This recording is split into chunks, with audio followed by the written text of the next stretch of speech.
Chapter 11. The Mystery of Sex Transmutation. The 10th Step Towards Riches. The meaning of the word transmute is, in simple language, the changing or transferring of one element or form of energy into another. The emotion of sex brings into being a state of mind. Because of ignorance on the subject, this state of mind is generally associated with the physical, and because of improper influences to which most people have been subjected in acquiring knowledge of sex, things essentially physical have highly biased the mind. The emotion of sex has back of it the possibility of three constructive potentialities. They are 1. The perpetuation of mankind. 2. The maintenance of health. As a therapeutic agency, it has no equal. 3. The transformation of mediocrity into genius through transmutation. Sex transmutation is simple and easily explained. It means the switching of the mind from thoughts of physical expression to thoughts of some other nature. Sex desire is the most powerful of human desires. When driven by this desire, men develop keenness of imagination, courage, willpower, persistence, and creative ability unknown to them at other times. So strong and impelling is the desire for sexual contact that men freely run the risk of life and reputation to indulge it. When harnessed and redirected along other lines, this motivating force maintains all of its attributes of keenness of imagination, courage, etc., which may be used as powerful creative forces in literature, art, or any other profession or calling, including, of course, the accumulation of riches. The transmutation of sexual energy calls for the exercise of willpower, to be sure, but the reward is worth the effort. The desire for sexual expression is inborn and natural. The desire cannot and should not be submerged or eliminated, but it should be given an outlet through forms of expression which enrich the body, mind, and spirit of man. If not given this form of outlet through transmutation, it will seek outlets through purely physical channels. A river may be dammed and its water controlled for a time, but eventually it will force an outlet. The same is true of the emotion of sex. It may be submerged and controlled for a time, but its very nature causes it to be ever seeking means of expression. If it is not transmuted into some creative effort, it will find a less worthy outlet. Fortunate indeed is the person who has discovered how to give sex emotion an outlet through some form of creative effort, for he has, by that discovery, lifted himself to the status of a genius. Scientific research has disclosed these significant facts. 1. The men of greatest achievement are men with highly developed sex natures, men who have learned the art of sex transmutation. 2. The men who have accumulated great fortunes and achieved outstanding recognition in literature, art, industry, architecture, and the professions were motivated by the influence of a woman. The research from which these astounding discoveries were made went back through the pages of biography and history for more than 2,000 years. Wherever there was evidence available in connection with the lives of men and of great achievement, it indicated most convincingly that they possessed highly developed sex natures. The emotion of sex is an irresistible force against which there can be no such opposition as an immovable body. When driven by this emotion, men become gifted with a superpower for action. Understand this truth, and you will catch the significance of the statement that sex transmutation will lift one to the status of a genius. The emotion of sex contains the secret of creative ability. Destroy the sex glands, whether in man or beast, and you have removed the major source of action. For proof of this, observe what happens to any animal after it has been castrated. A bull becomes as docile as a cow after it has been altered sexually. Sex alteration takes out of the male, whether man or beast, all the fight that was in him. Sex alteration of the female has the same effect. The 10 mind stimuli. The human mind responds to stimuli through which it may be keyed up to high rates of vibration, known as enthusiasm, creative imagination, intense desire, etc. The stimuli to which the mind responds most freely are 1. The desire for sex expression. 2. Love. 3. A burning desire for fame, power, or financial gain, money. 4. Music. 5. Friendship between either of those of the same sex or those of the opposite sex. 6. A mastermind alliance based upon the harmony of two or more people who ally themselves for spiritual or temporal advancement. 7. Mutual suffering, such as that experienced by people who are persecuted. 8. Autosuggestion. 9. Fear. 10. Narcotics and alcohol. The desire for sex expression comes at the head of the list of stimuli which most effectively step up the vibrations of the mind and start the wheels of physical action. 8 of these stimuli are natural and constructive. 2 are destructive. The list is here presented for the purpose of enabling you to make a comparative study of the major sources of mind stimulation. From this study, it will be readily seen that the emotion of sex is by great odds the most intense and powerful of all mind stimuli. This comparison is necessary as a foundation for proof of the statement that transmutation of sex energy may lift one to the status of a genius. Let us find out what constitutes a genius. Some wiseacre has said that a genius is a man who wears long hair, eats queer food, lives alone, and serves as a target for the joke-makers. A better definition of a genius is a man who has discovered how to increase the vibrations of thought to the point where he can freely communicate with sources of knowledge not available through the ordinary rate of vibration of thought. The person who thinks will want to ask some questions concerning this definition of genius. The first question will be, how may one communicate with sources of knowledge which are not available through the ordinary rate of vibration of thought? The next question will be, are there known sources of knowledge which are available only to genii? And if so, what are these sources, and exactly how may they be reached? We shall offer proof of the soundness of some of the more important statements made in this book, or at least we shall offer evidence through which you may secure your own proof through experimentation, and in doing so we shall answer both of these questions. Genius is developed through the sixth sense. The reality of the sixth sense has been fairly well established. This sixth sense is creative imagination. The faculty of creative imagination is one which the majority of people never use during an entire lifetime, and if used at all, it usually happens by mere accident.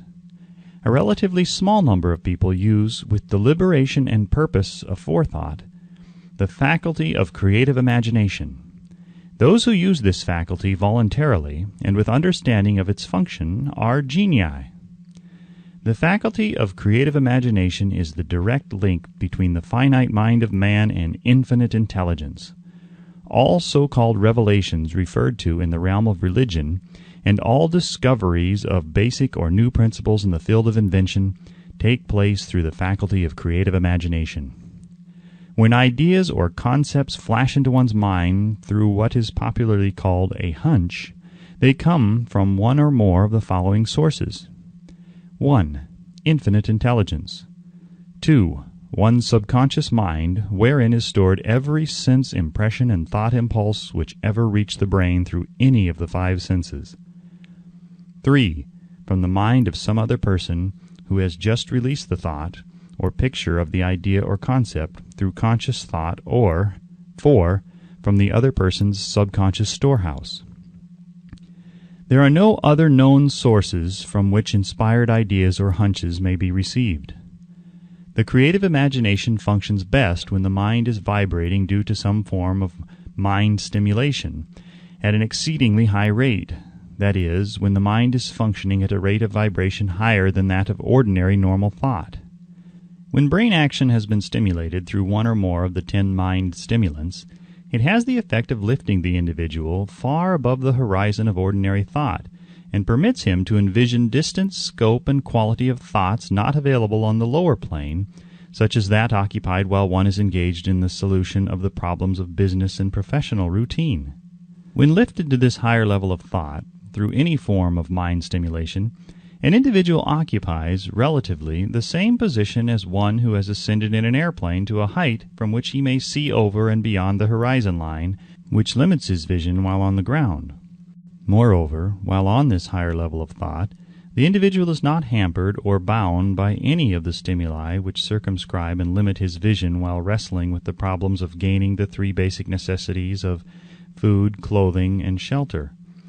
He is in a world of thought in which the ordinary workaday thoughts have been as effectively removed as are the hills and valleys and other limitations of physical vision when he rises in an airplane. While on this exalted plane of thought, the creative faculty of the mind is given freedom for action. The way has been cleared for the sixth sense to function. It becomes receptive to ideas which could not reach the individual under any other circumstances. The sixth sense is the faculty which marks the difference between a genius and an ordinary individual. The creative faculty becomes more alert and receptive to vibrations originating outside the individual's subconscious mind. The more this faculty is used, and the more the individual relies upon it and makes demands upon it for thought impulses. This faculty can be cultivated and developed only through use. That which is known as one's conscious operates entirely through the faculty of the sixth sense. The great artists, writers, musicians, and poets become great because they acquire the habit of relying upon the still small voice, which speaks from within through the faculty of creative imagination.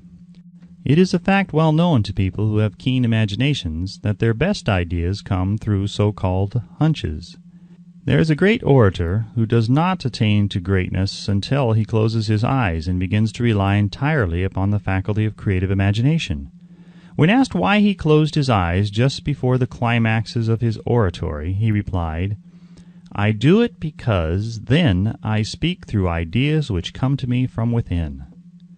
One of America's most successful and best-known financiers followed the habit of closing his eyes for 2 or 3 minutes before making a decision. When asked why he did this, he replied, "With my eyes closed, I am able to draw upon a source of superior intelligence." The late Dr. Elmer R. Gates of Chevy Chase, Maryland, created more than 200 useful patents, many of them basic, through the process of cultivating and using the creative faculty. His method is both significant and interesting to one interested in attaining to the status of genius, in which category Dr. Gates unquestionably belonged. Dr. Gates was one of the really great, though less publicized, scientists of the world. In his laboratory, he had what he called his personal communication room. It was practically soundproof and so arranged that all light could be shut out. It was equipped with a small table on which he kept a pad of writing paper. In front of the table on the wall was an electric push-button which controlled the lights. When Dr. Gates desired to draw upon the forces available to him through his creative imagination, he would go into this room, seat himself at the table, shut off the lights, and concentrate upon the known factors of the invention on which he was working, remaining in that position until ideas began to flash into his mind in connection with the unknown factors of the invention. On one occasion, ideas came through so fast that he was forced to write for almost 3 hours. When the thoughts stopped flowing and he examined his notes, he found that they contained a minute description of principles which had not a parallel among the known data of the scientific world. Moreover, the answer to his problem was intelligently presented in those notes. In this manner, Dr. Gates completed over 200 patents, which had been begun, but not completed, by half-baked brains. Evidence of the truth of this statement is in the United States Patent Office. Dr. Gates earned his living by sitting for ideas for individuals and corporations. Some of the largest corporations in America paid him substantial fees by the hour for sitting for ideas. The reasoning faculty is often faulty because it is largely guided by one's accumulated experience.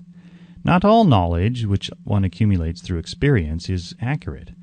Ideas received through the creative faculty are much more reliable for the reason that they come from sources more reliable than any which are available to the reasoning faculty of the mind. The major difference between the genius and the ordinary crank inventor may be found in the fact that the genius works through his faculty of creative imagination, while the crank knows nothing of this faculty. The scientific inventor, such as Mr. Edison and Dr. Gates, makes use of both the synthetic and the creative faculties of imagination.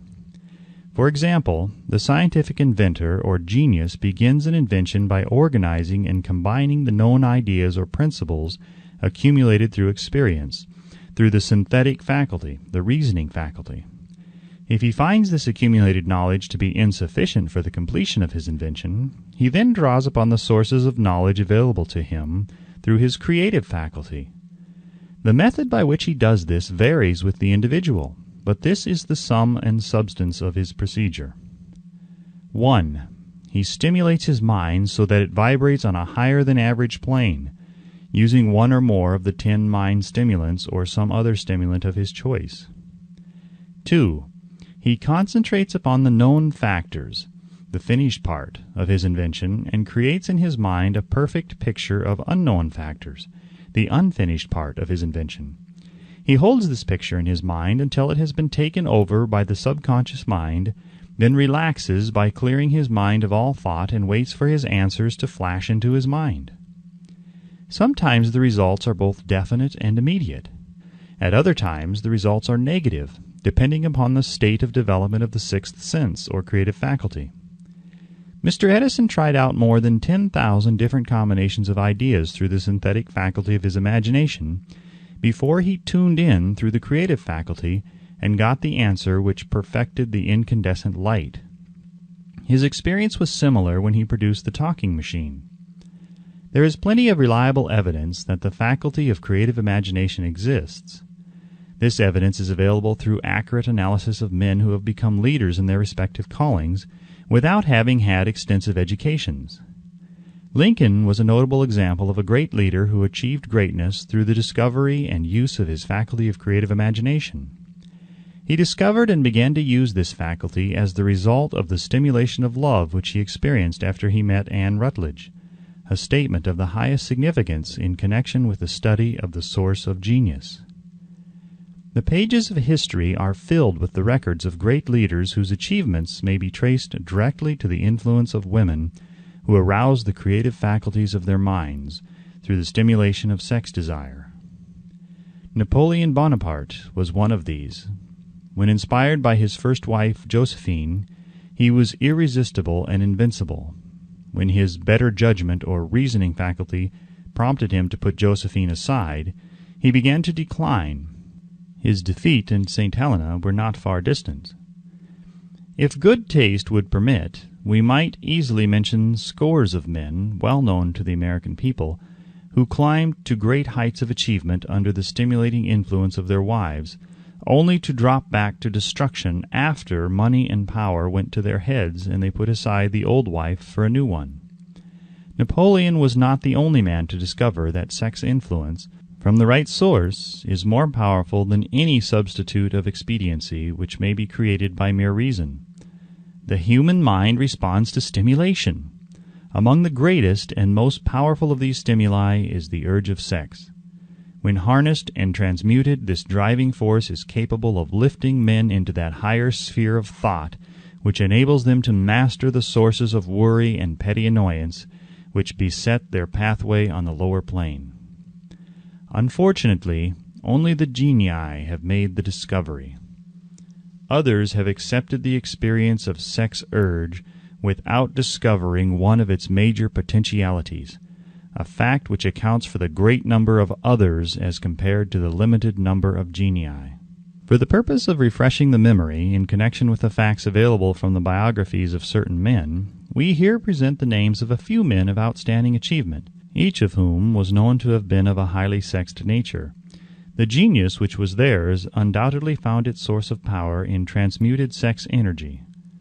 George Washington, Napoleon Bonaparte, William Shakespeare, Abraham Lincoln, Ralph Waldo Emerson, Robert Burns, Thomas Jefferson, Elbert Hubbard, Albert H. Gary, Oscar Wilde, Woodrow Wilson, John H. Patterson, Andrew Jackson, Enrico Caruso. Your own knowledge of biography will enable you to add to this list. Find, if you can, a single man in all history of civilization who achieved outstanding success in any calling who was not driven by a well-developed sex nature. If you do not wish to rely upon biographies of men not now living, take inventory of those whom you know to be men of great achievement, and see if you can find one among them who is not highly sexed. Sex energy is the creative energy of all genii. There never has been and never will be a great leader, builder, or artist lacking in this driving force of sex. Surely no one will misunderstand these statements to mean that all who are highly sexed are genii. Man attains to the status of genius only when and if he stimulates his mind so that it draws upon the forces available through the creative faculty of the imagination. Chief among the stimuli with which this stepping up of the vibrations may be produced is sex energy. The mere possession of this energy is not sufficient to produce a genius. The energy must be transmuted from desire for physical contact into some other form of desire and action before it will lift one to the status of a genius. Far from becoming genii, because of great sex desires, the majority of men lower themselves through misunderstanding and misuse of this great force to the status of the lower animals. Why men seldom succeed before 40. I discovered from the analysis of over 25,000 people that men who succeed in an outstanding way seldom do so before the age of 40, and more often they do not strike their real pace until they are well beyond the age of 50. This fact was so astounding that it prompted me to go into the study of its cause most carefully, carrying the investigation over a period of more than 12 years. This study disclosed the fact that the major reason why the majority of men who succeeded do not begin to do so before the age of 40 to 50 is their tendency to dissipate their energies through overindulgence in physical expression of the emotion of sex. The majority of men never learn that the urge of sex has other possibilities, which far transcend in importance that of mere physical expression. The majority of those who make this discovery do so after having wasted many years at a period when the sex energy is at its height, prior to the age of 45 to 50. This usually is followed by noteworthy achievement. The lives of many men up to and sometimes well past the age of 40 reflect a continued dissipation of energies which could have been more profitably turned into better channels. Their finer and more powerful emotions are sown wildly in the four winds. Out of this habit of the male grew the term, sowing his wild oats. The desire for sexual expression is by far the strongest and most impelling of all human emotions, and for this very reason this desire, when harnessed and transmuted into action other than that of physical expression, may raise one to the status of a genius. One of America's most able businessmen frankly admitted that his attractive secretary was responsible for most of the plans he created. He admitted that her presence lifted him to heights of creative imagination such as he could experience under no other stimulus. One of the most successful men in America owes most of his success to the influence of a very charming young woman who has served as his source of inspiration for more than 12 years. Everyone knows the man to whom this reference is made, but not everyone knows the real source of his achievements. History is not lacking in examples of men who attained to the status of genii as the result of the use of artificial mind stimulants in the form of alcohol and narcotics. Edgar Allan Poe wrote The Raven while under the influence of liquor, dreaming dreams that mortal never dared to dream before. James Whitcomb Riley did his best writing while under the influence of alcohol. Perhaps it was thus he saw the ordered intermingling of the real and the dream, the mill above the river and the mist above the stream. Robert Burns wrote best when intoxicated, "For Auld Lang Syne, my dear, we'll take a cup of kindness yet for Auld Lang Syne." But let it be remembered that many such men have destroyed themselves in the end. Nature has prepared her own potions with which men may safely stimulate their minds so they vibrate on a plane that enables them to tune in to fine and rare thoughts which come from no man knows where. No satisfactory substitute for nature's stimulants has ever been found. It is a fact well known to psychologists that there is a very close relationship between sex desires and spiritual urges, a fact which accounts for the peculiar behavior of people who participate in the orgies known as religious revivals, common among the primitive types. The world is ruled and the destiny of civilization is established by the human emotions. People are influenced in their actions not by reason so much as by feelings. The creative faculty of the mind is set into action entirely by emotions and not by cold reason. The most powerful of all human emotions is that of sex. There are other mind stimulants, some of which have been listed, but no one of them, nor all of them combined, can equal the driving power of sex. A mind stimulant is any influence which will either temporarily or permanently increase the vibrations of thought. The 10 major stimulants described are those most commonly resorted to. Through these sources one may commune with an infinite intelligence, or enter at will the storehouse of the subconscious mind, either one's own or that of another person, a procedure which is all there is of genius. A teacher who has trained and directed the efforts of more than 30,000 salespeople made the astounding discovery that highly sexed men are the most efficient salesmen. The explanation is that the factor of personality known as personal magnetism is nothing more or less than sex energy. Highly sexed people always have a plentiful supply of magnetism. Through cultivation and understanding, this vital force may be drawn upon and used to great advantage in the relationships between people. This energy may be communicated to others through the following media. 1. The handshake. The touch of the hand indicates instantly the presence of magnetism or the lack of it. 2. The tone of voice. Magnetism, or sex energy, is the factor with which the voice may be colored or made musical and charming. 3. Posture and carriage of the body.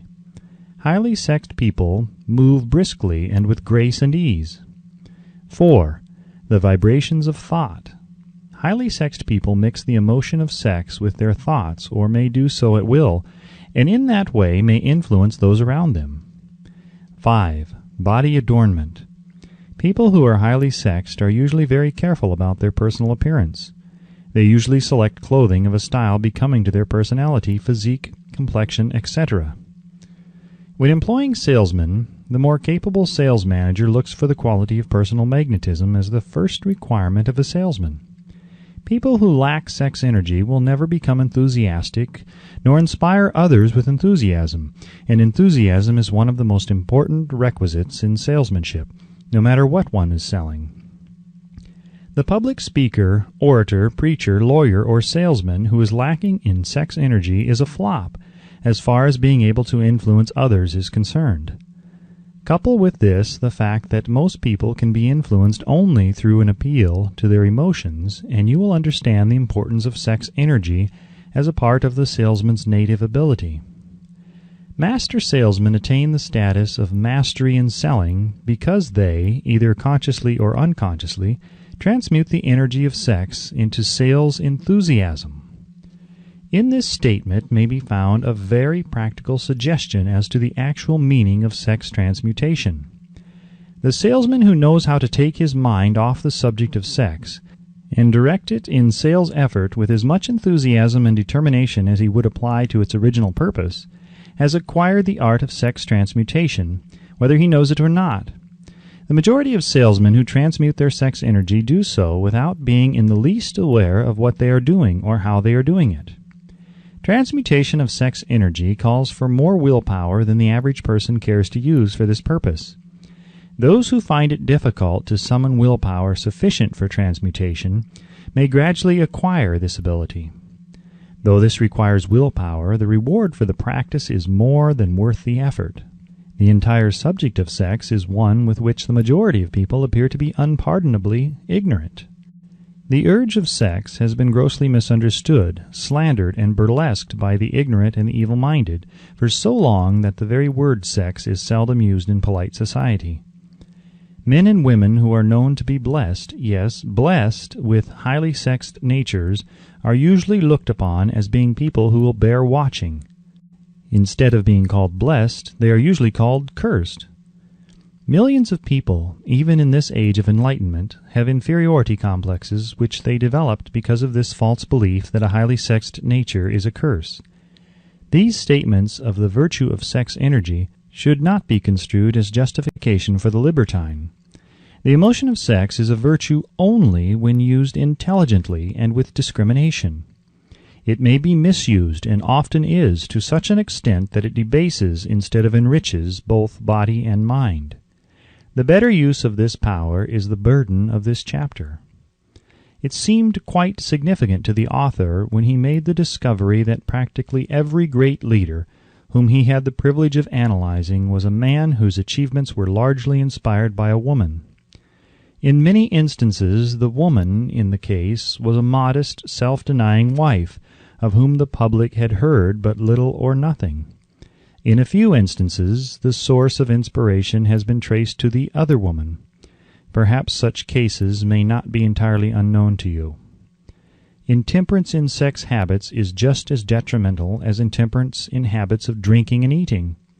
In this age in which we live, an age which began with the World War, intemperance in habits of sex is common. This orgy of indulgence may account for the shortage of great leaders. No man can avail himself of the forces of his creative imagination while dissipating them. Man is the only creature on earth which violates nature's purpose in this connection. Every other animal indulges its sex nature in moderation and with purpose which harmonizes with the laws of nature. Every other animal responds to the call of sex only in season. Man's inclination is to declare open season. Every intelligent person knows that stimulation in excess through alcoholic drink and narcotics is a form of intemperance which destroys the vital organs of the body, including the brain. Not every person knows, however, that overindulgence in sex expression may become a habit as destructive and as detrimental to creative effort as narcotics or liquor. A sex-mad man is not essentially different than a dope-mad man. Both have lost control over their faculties of reason and willpower. Sexual overindulgence may not only destroy reason and willpower, but it may also lead to either temporary or permanent insanity. Many cases of hypochondria, imaginary illness, grow out of habits developed in ignorance of the true function of sex.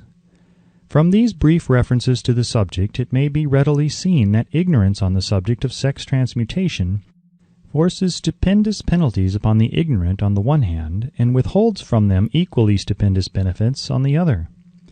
Widespread ignorance on the subject of sex is due to the fact that the subject has been surrounded with mystery and beclouded by dark silence. The conspiracy of mystery and silence has had the same effect upon the minds of young people that the psychology of prohibition had. The result has been increased curiosity and desire to acquire more knowledge on this verboten subject. And, to the shame of all lawmakers and most physicians, by training best qualified to educate youth on that subject, information has not been easily available. Seldom does an individual enter upon highly creative effort in any field of endeavor before the age of 40. The average man reaches the period of his greatest capacity to create between 40 and 60. These statements are based upon analysis of thousands of men and women who have been carefully observed. They should be encouraging to those who fail to arrive before the age of 40, and to those who become frightened at the approach of old age around the 40-year mark. The years between 40 and 50 are, as a rule, the most fruitful. Man should approach this age not with fear and trembling, but with hope and eager anticipation. If you want evidence that most men do not begin to do their best work before the age of 40, study the records of the most successful men known to the American people, and you will find it. Henry Ford had not hit his pace of achievement until he had passed the age of 40. Andrew Carnegie was well past 40 before he began to reap the reward of his efforts. James J. Hill was still running a telegraph key at the age of 40. His stupendous achievements took place after that age. Biographies of American industrialists and financiers are filled with evidence that the period from 40 to 60 is the most productive age of man. Between the ages of 30 and 40, man begins to learn, if he ever learns, the art of sex transmutation. This discovery is generally accidental, and more often than otherwise, the man who makes it is totally unconscious of his discovery. He may observe that his powers of achievement have increased around the age of 35 to 40, but in most cases he is not familiar with the cause of this change, that nature begins to harmonize the emotions of love and sex in the individual between the ages of 30 and 40, so that he may draw upon these great forces and apply them jointly as stimuli to action. Sex alone is a mighty urge to action, but its forces are like a cyclone. They are often uncontrollable. When the emotion of love begins to mix itself with the emotion of sex, the result is calmness of purpose, poise, accuracy of judgment, and balance. What person who has attained to the age of 40 is so unfortunate as to be unable to analyze these statements and to corroborate them by his own experience?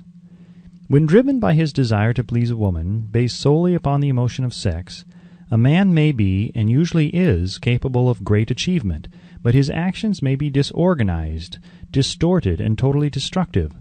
When driven by his desire to please a woman, based upon the motive of sex alone, a man may steal, cheat, and even commit murder. But when the emotion of love is mixed with the emotion of sex, that same man will guide his actions with more sanity, balance, and reason. Criminologists have discovered that the most hardened criminals can be reformed through the influence of a woman's love. There is no record of a criminal having been reformed solely through the sex influence. These facts are well known, but their cause is not. Reformation comes, if at all, through the heart or emotional side of man, not through his head or reasoning side. Reformation means a change of heart. It does not mean a change of head. A man may, because of reason, make certain changes in his personal conduct to avoid the consequences of undesirable effects, but genuine reformation comes only through a change of heart, through a desire to change. Love, romance, and sex are all emotions capable of driving men to heights of superachievement. Love is the emotion which serves as a safety valve and ensures balance, poise, and constructive effort. When combined, these three emotions may lift one to an altitude of a genius. There are genii, however, who know but little of the emotion of love. Most of them may be found engaged in some form of action which is destructive, or at least not based upon justice and fairness toward others. If good taste would permit, a dozen genii could be named in the field of industry and finance, who ride ruthlessly over the rights of their fellow men. They seem totally lacking in conscience. The reader can easily supply his own list of such men. The emotions are states of mind. Nature has provided man with a chemistry of the mind which operates in a manner similar to the principles of chemistry of matter. It is a well-known fact that through the aid of chemistry of matter, a chemist may create a deadly poison by mixing certain elements, none of which are in themselves harmful in the right proportions. The emotions may likewise be combined so as to create a deadly poison.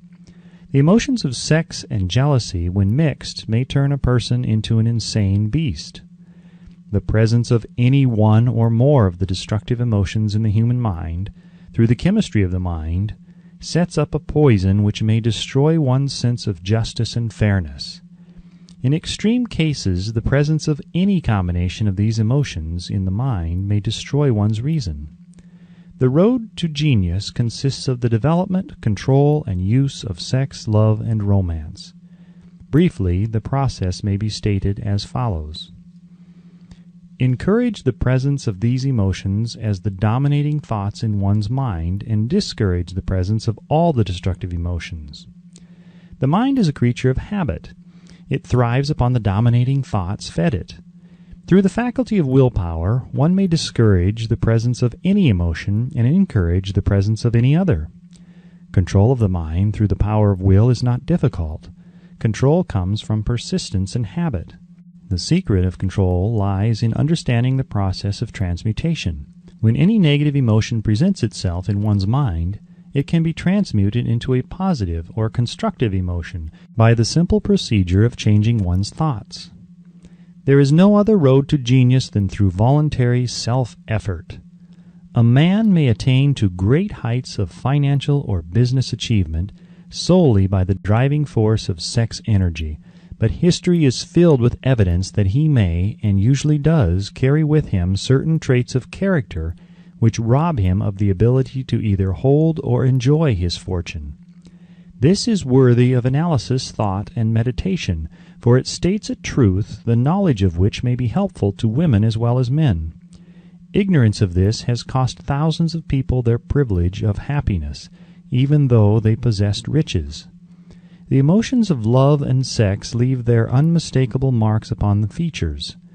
Moreover, these signs are so visible that all who wish may read them. The man who is driven by the storm of passion, based upon sex desires alone, plainly advertises that fact to the entire world by the expression of his eyes and the lines of his face. The emotion of love, when mixed with the emotion of sex, softens, modifies, and beautifies the facial expression. No character analyst is needed to tell you this. You may observe it for yourself. The emotion of love brings out and develops the artistic and aesthetic nature of man. It leaves its impress upon one's very soul, even after the fire has been subdued by time and circumstance. Memories of love never pass. They linger, guide, and influence long after the source of stimulation has faded. There is nothing new in this. Every person who has been moved by genuine love knows that it leaves enduring traces upon the human heart. The effect of love endures because love is spiritual in nature. The man who cannot be stimulated to great heights of achievement by love is hopeless. He is dead, though he may seem to live. Even the memories of love are sufficient to lift one to a higher plane of creative effort. The major force of love may spend itself and pass away, like a fire which has burned itself out, but it leaves behind indelible marks as evidence that it has passed that way. Its departure often prepares the human heart for a still greater love. Go back into your yesteryears at times, and bathe your mind in the beautiful memories of past love. It will soften the influence of the present worries and annoyances. It will give you a source of escape from the unpleasant realities of life, and maybe, who knows, your mind will yield to you, during this temporary retreat into the world of fantasy, ideas or plans which may change the entire financial or spiritual status of your life. If you believe yourself unfortunate because you have loved and lost, perish the thought. One who has loved truly can never lose entirely. Love is whimsical and temperamental. Its nature is ephemeral and transitory. It comes when it pleases and goes away without warning. Accept and enjoy it while it remains, but spend no time worrying about its departure. Worry will never bring it back. Dismiss also the thought that love never comes but once. Love may come and go, times without number, but there are no two love experiences which affect one in just the same way. There may be, and there usually is, one love experience which leaves a deeper imprint on the heart than all the others. But all love experiences are beneficial except to the person who becomes resentful and cynical when love makes its departure. There should be no disappointment over love, and there would be none if people understood the difference between the emotions of love and sex. The major difference is that love is spiritual, while sex is biological. No experience which touches the human heart with a spiritual force can possibly be harmful, except through ignorance or jealousy. Love is, without question, life's greatest experience. It brings one into communication with infinite intelligence. When mixed with the emotions of romance and sex, it may lead one far up the ladder of creative effort. The emotions of love, sex, and romance are sides of the eternal triangle of achievement, building genius. Nature creates genii through no other force. Love is an emotion with many sides, shades, and colors. The love which one feels for parents or children is quite different from that which one feels for one's sweetheart. The one is mixed with the emotion of sex, while the other is not. The love which one feels in true friendship is not the same as that felt for one's sweetheart, parents, or children, but it too is a form of love. Then there is the emotion of love for things inanimate, such as the love of nature's handiwork. But the most intense and burning of all these various kinds of love is that experienced in the blending of the emotions of love and sex. Marriages, not blessed with the eternal affinity of love, properly balanced and proportioned with sex, cannot be happy ones, and seldom endure. Love alone will not bring happiness in marriage, nor will sex alone. When these two beautiful emotions are blended, marriage may bring about a state of mind closest to the spiritual that one may ever know on this earthly plane. When the emotion of romance is added to those of love and sex, the obstructions between the finite mind of man and infinite intelligence are removed. Then a genius has been born. What a different story is this than those usually associated with the emotion of sex. Here is an interpretation of the emotion which lifts it out of the commonplace and makes of it potter's clay in the hands of God, from which he fashions all that is beautiful and inspiring. It is an interpretation which would, when properly understood, bring harmony out of the chaos which exists in too many marriages. The disharmonies often expressed in the form of nagging may usually be traced to lack of knowledge on the subject of sex. Where love, romance, and the proper understanding of the emotion and function of sex abide, there is no disharmony between married people.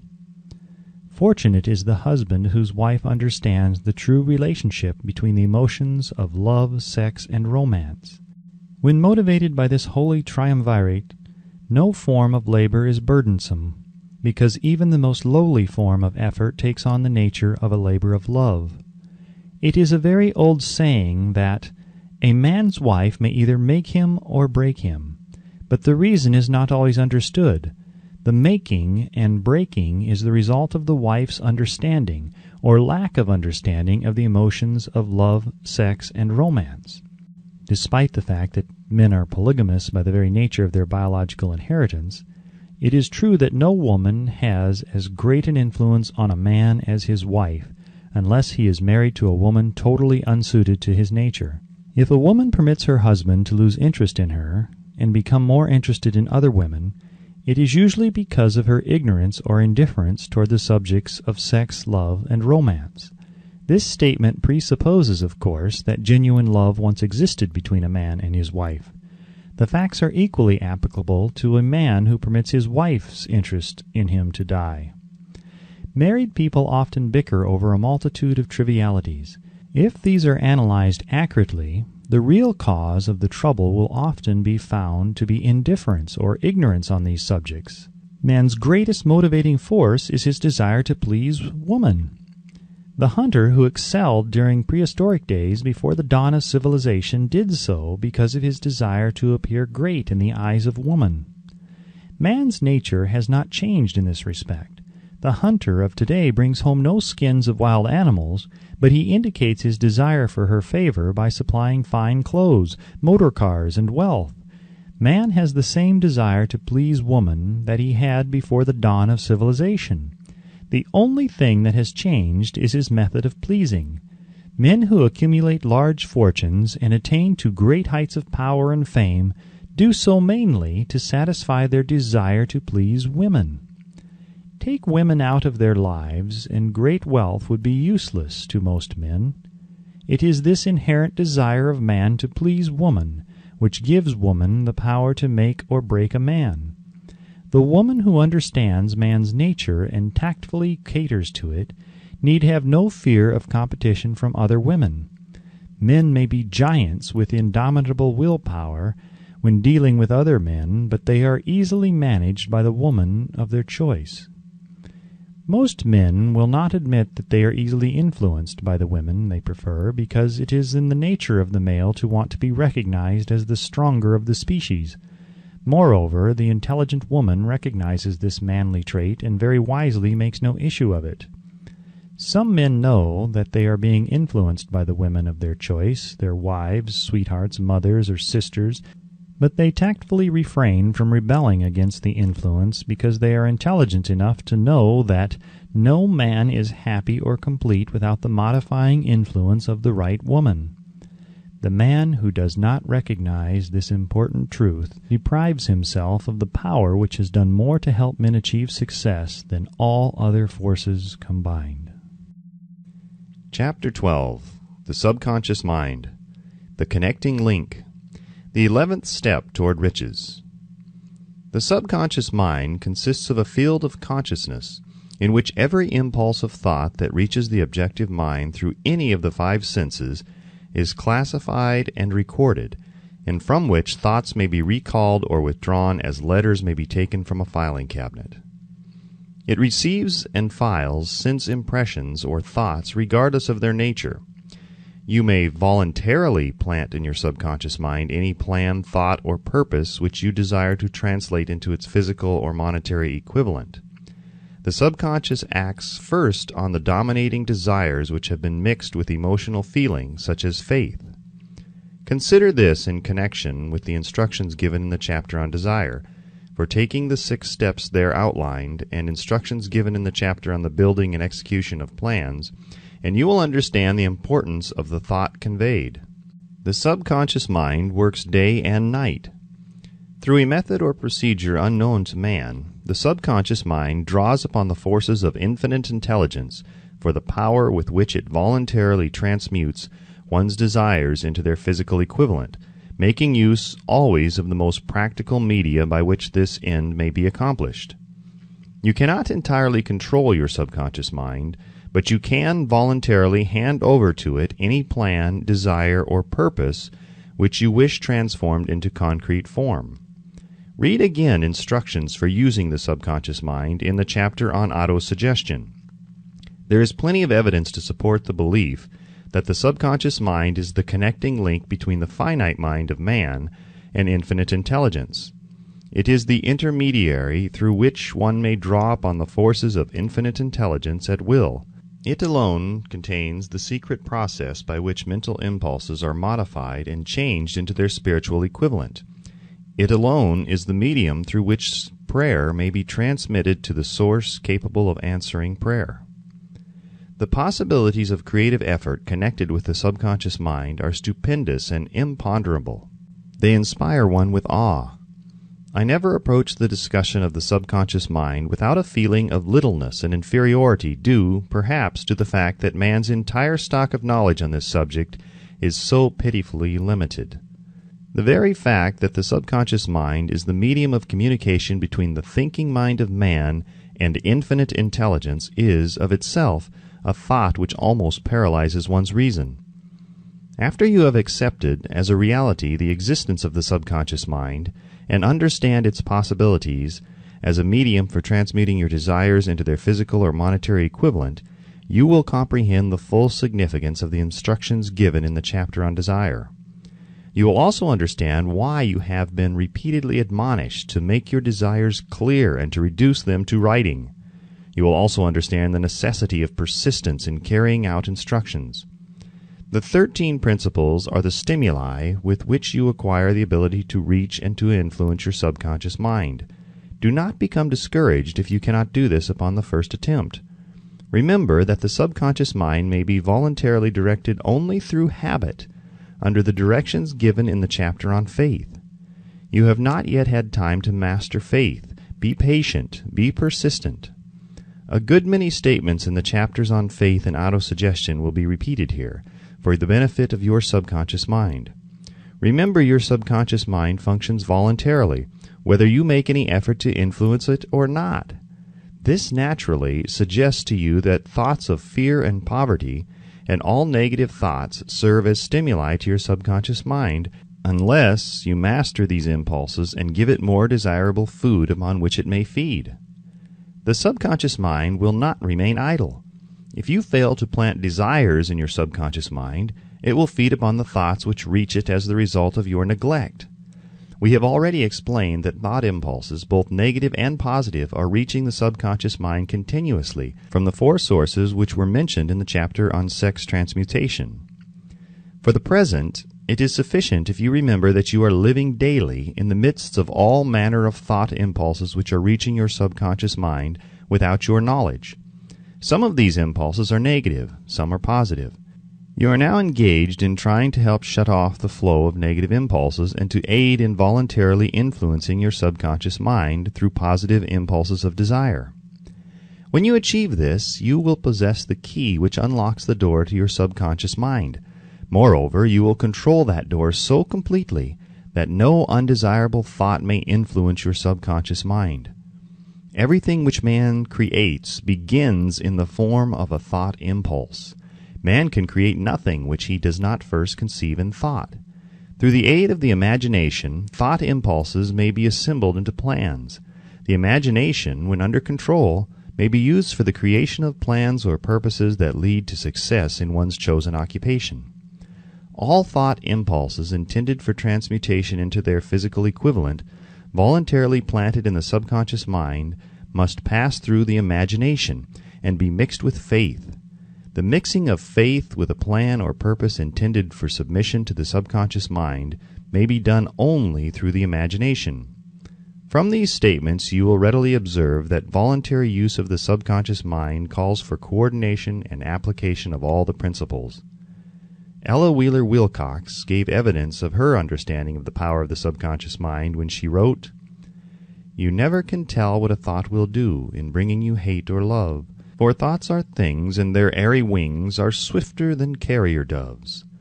They follow the law of the universe, each thing creates its kind, and they speed o'er the track to bring you back whatever went out from your mind."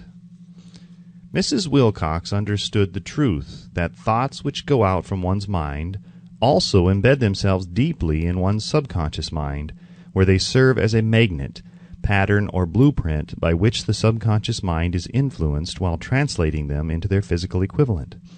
Thoughts are truly things for the reason that every material thing begins in the form of thought energy.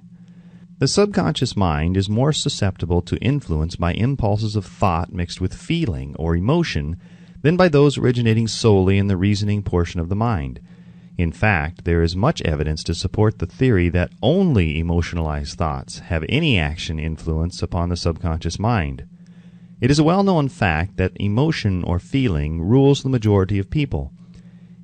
If it is true that the subconscious mind responds more quickly to and is influenced more readily by thought impulses which are mixed with emotion, it is essential to become familiar with the more important of the emotions. There are 7 major positive emotions and 7 major negative emotions. The negatives voluntarily inject themselves into the thought impulses which ensure passage into the subconscious mind. The positives must be injected through the principle of autosuggestion into the thought impulses which an individual wishes to pass on to his subconscious mind. Instructions have been given in the chapter on autosuggestion. These emotions or feeling impulses may be likened to yeast in a loaf of bread because they constitute the action element, which transforms thought impulses from the passive to the active state. Thus may one understand why thought impulses which may have been well mixed with emotion are acted upon more readily than thought impulses originating in cold reason. You are preparing yourself to influence and control the inner audience of your subconscious mind in order to hand over to it the desire for money, which you wish transmuted into its monetary equivalent. It is essential, therefore, that you understand the method of approach to this inner audience. You must speak its language, or it will not heed your call. It understands best the language of emotion or feeling. Let us therefore describe here the 7 major positive emotions and the 7 major negative emotions, so that you may draw upon the positives and avoid the negatives when giving instructions to your subconscious mind. The 7 major positive emotions: the emotion of desire, the emotion of faith, the emotion of love, the emotion of sex, the emotion of enthusiasm, the emotion of romance, the emotion of hope. There are other positive emotions, but these are the 7 most powerful and the ones most commonly used in creative effort. Master these 7 emotions, they can be mastered only by use, and the other positive emotions will be at your command when you need them. Remember in this connection that you are studying a book which is intended to help you develop a money consciousness by filling your mind with positive emotions. One does not become money conscious by filling one's mind with negative emotions. The 7 major negative emotions to be avoided: the emotion of fear, the emotion of jealousy, the emotion of hatred, the emotion of revenge, the emotion of greed, the emotion of superstition, the emotion of anger. Positive and negative emotions cannot occupy the mind at the same time. One or the other must dominate. It is your responsibility to make sure that positive emotions constitute the dominating influence on your mind. Here the law of habit will come to your aid, from the habit of applying and using the positive emotions.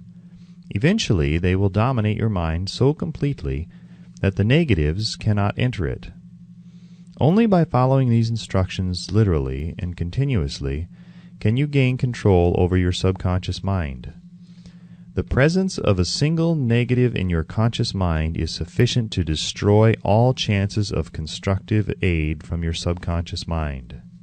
If you are an observing person, you must have noticed that most people resort to prayer only after everything else has failed, or else they pray by a ritual of meaningless words.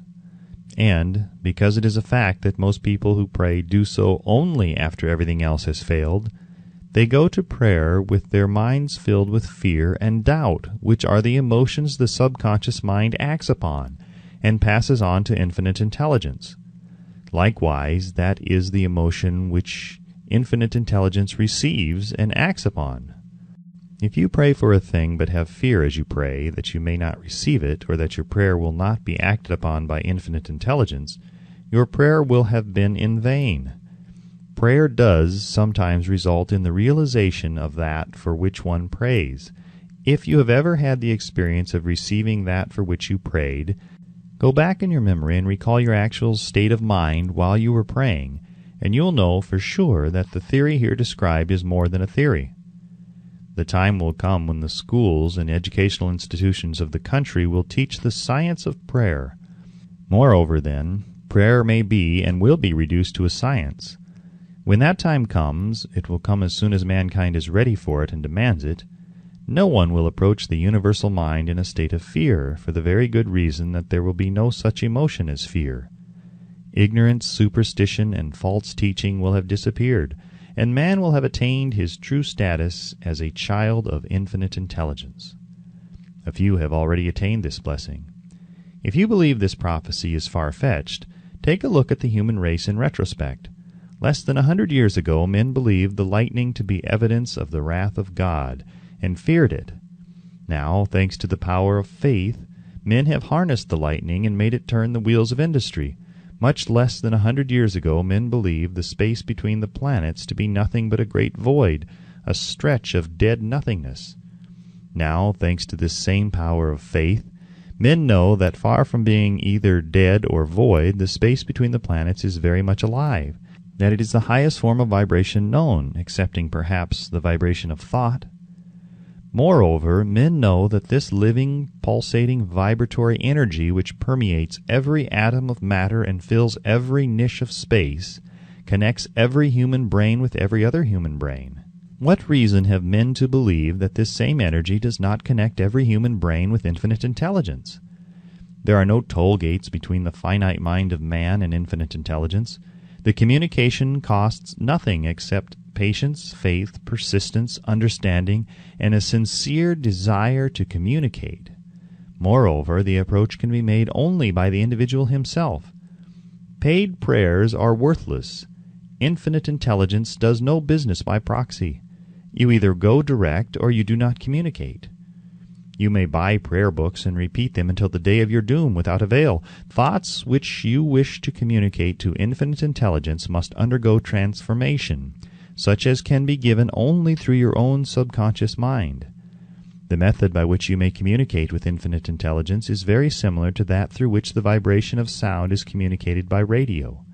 If you understand the working principle of radio, you of course know that sound cannot be communicated through the ether until it has been stepped up or changed into a rate of vibration which the human ear cannot detect. The radio sending station picks up the sound of the human voice and scrambles or modifies it by stepping up the vibration millions of times. Only in this way can the vibration of sound be communicated through the ether. After this transformation has taken place, the ether picks up the energy, which originally was in the form of vibrations of sound, carries that energy to radio receiving stations, and these receiving sets step that energy back down to its original rate of vibration, so it's recognized as sound. The subconscious mind is the intermediary, which translates one's prayers into terms which infinite intelligence can recognize, presents the message, and brings back the answer in the form of a definite plan or idea for procuring the object of the prayer. Understand this principle, and you will know why mere words read from a prayer book cannot and will never serve as an agency of communication between the mind of man and infinite intelligence.